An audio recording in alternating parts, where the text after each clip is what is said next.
So ayan mga langga, no, habang wala pa akong pasahero, alas 12:32 na ng hapon. Ah, dito pala ako sa may ano, Robinson Galleria harap, no. Tambay muna tayo habang wala pang pasahero. At magkikwentuhan muna tayo mga langga.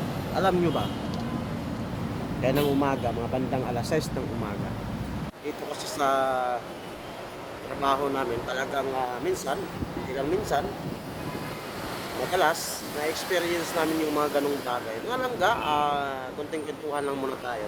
Wala pa nga ako pasahero. Habang nag-aantay, tungkol po ito sa aking pasahero. Ano sila, member sila ng LGBT, no? Lesbian. Magjowa ata yung mga langga, pero medyo bata pa yung ano, medyo mga bata pa sila.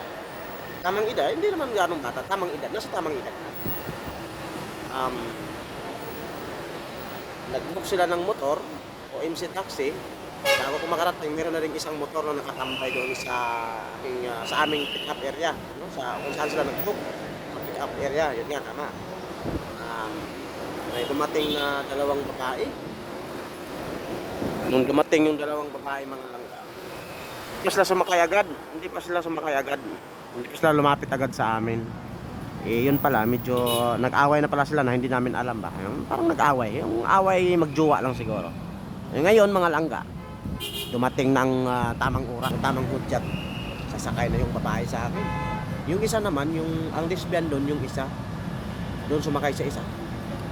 Pagkasakay sa akin, sasakay na sa akin. O sumakay na, nakasampa na eh.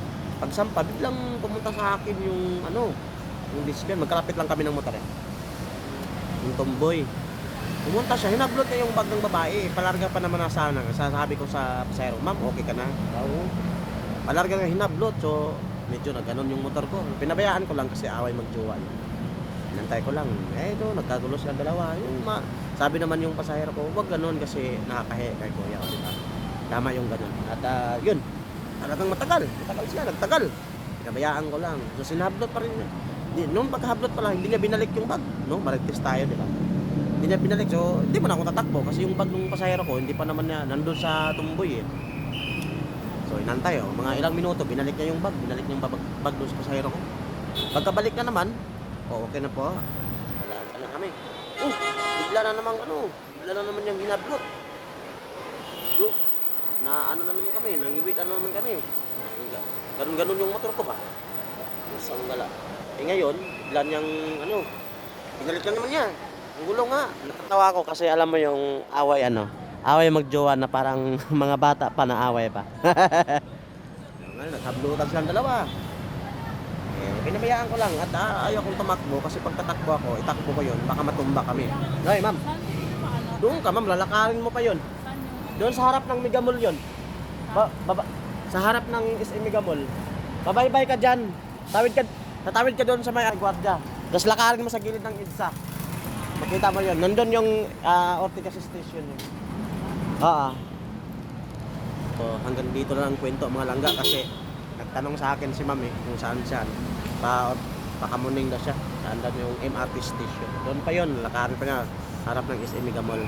So, okay na yung kwentuhan pala natin. Okay na.